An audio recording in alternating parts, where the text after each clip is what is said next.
everyone. Welcome back to our channel.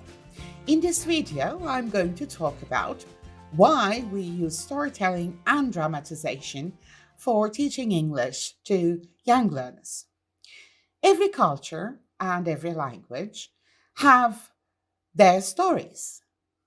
We all love stories. When we get together, we tell our stories or anecdotes from our lives, and we are all eager to listen to each other. The things that we read, the things that we watch, they all have a story. Children love stories too. In our fast-paced, media-driven, technology-surrounded world, storytelling can be a nurturing way to remind children that their spoken words are powerful and that listening is important and that clear communication between people is an art.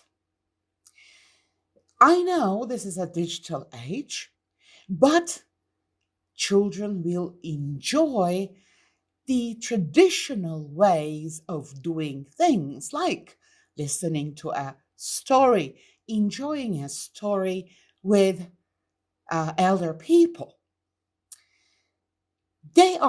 Children are captivated by stories and can internalize language while listening to them. Stories will lead children to indirect learning, which is a kind of an unconscious learning they achieve by playing, exploring, and making discoveries. It is not intentional, conscious way of learning, but it happens naturally. So it is an acquisition. It's a part of an acquisition process. Now, using stories to teach language is highly motivating. I have already said that children love stories. That's why stories are highly motivating, and they can get even more motivating depending on how good they are, how interesting and colorful the illustrations are, the visuals are, and how, as the teacher, you tell it. Now, becoming verbally proficient can contribute to a student's ability to resolve interpersonal conflict non-violently. Negotiation, discussion, and tact are peacemaking skills. The language they learn from the stories that they hear may help them to be able to lucidly express their thoughts and feelings, which in return will take away that anger that compiles in the child. Because if they can get their feelings out of their body, talking about them, then they will feel peaceful. Other than these, of course, there are several other reasons why we should use stories to teach language. I have already mentioned that children love stories and they are motivating and fun, and they create a desire to continue learning. Stories can be taught to large classes. You don't need to worry about the number of students in your classroom. So if you have like 40, 45 students, you can still use stories to teach them. Stories set language in a meaningful context. The story, the theme, the plot of the story can be the focal point of a lesson, giving meaning and context to old words and phrases learned in isolation. These words and phrases are not dangling in the air. They belong to a context. So they carry a certain meaning because of that context. This uh, environment, I should say, the story itself, makes learning very close to CLIL. CLIL, as you know, is content and language integrated learning. Now we're talking about young learners. The content that they can learn or they are familiar with is very limited. So stories give us that content. They focus on the message, they focus on the plot of the story. During the process, they pick up the language subconsciously. Okay. Uh, Furthermore, stories exercise the imagination of children, helping them develop their own creative powers. They help children to link fantasy to the real world. Stories not only model accuracy, but develop fluency as well. Another reason is listening to stories develops listening comprehension and concentration skills. Furthermore, listening to stories is a shared social experience. Children share laughter if it's something funny, sadness if it's something sad, excitement and anticipation. They become closer as a community, as a society. This builds confidence and encourages social and emotional development of children. Stories, of course, can teach children about ethical behavior, what is right, what is wrong. Okay, most stories contain a useful message, a value.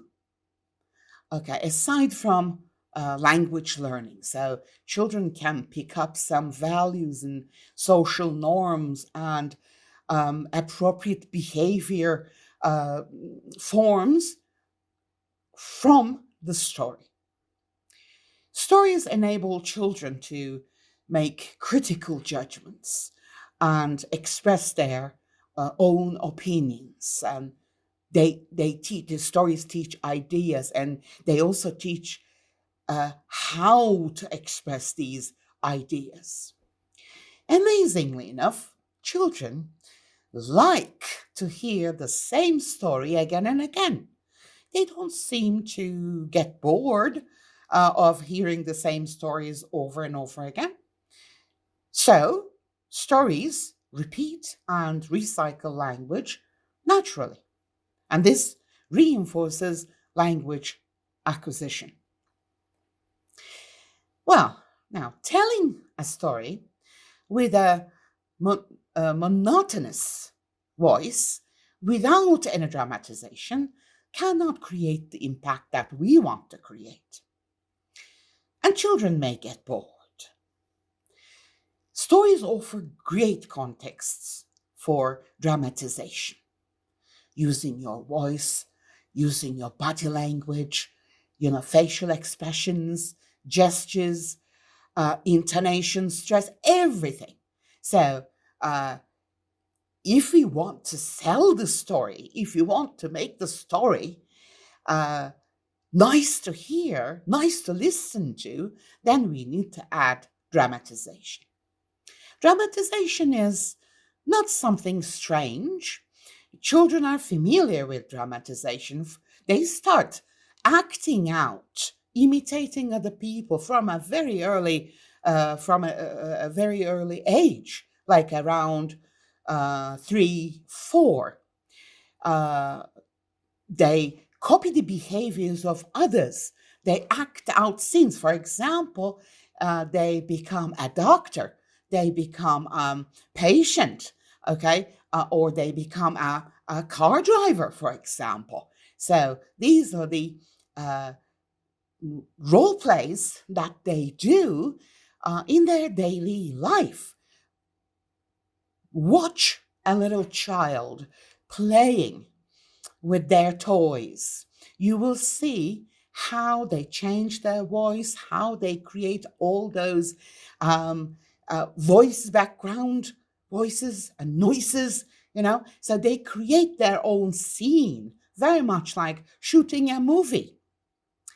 So using dramatization definitely has very clear advantages, for language learning.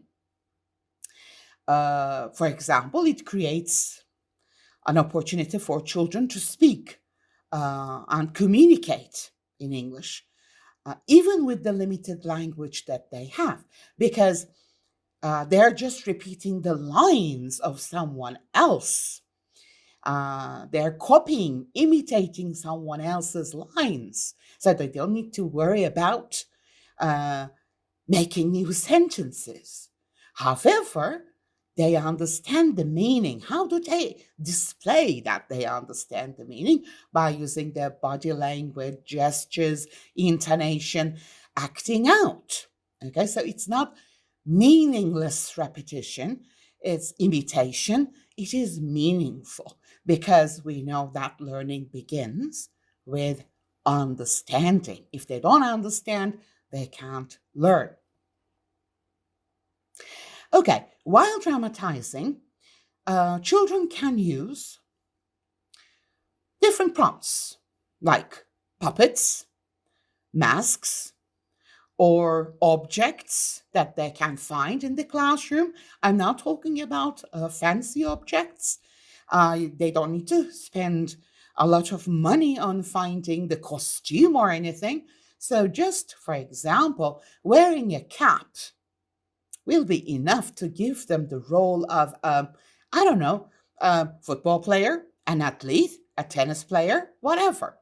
The only important thing is to have something to symbolize their role. If, for example, they need to be a fish, they can hold the puppet of a fish. And now they are a fish.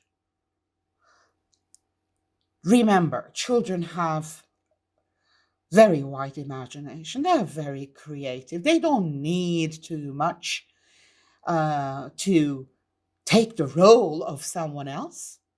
They can immediately get into that role and start acting.